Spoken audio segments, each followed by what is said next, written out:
naging addict po kayo, yung pamilya nyo, kamag-anak nyo, choice nila yan.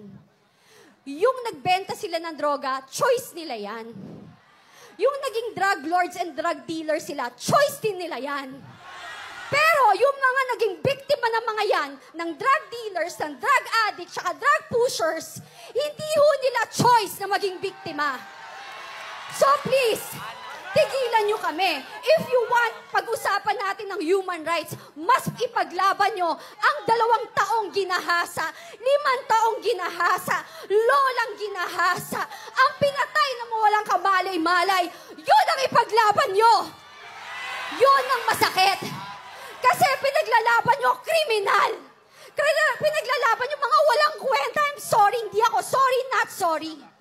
Kasi napaka-peke. This is not about human rights.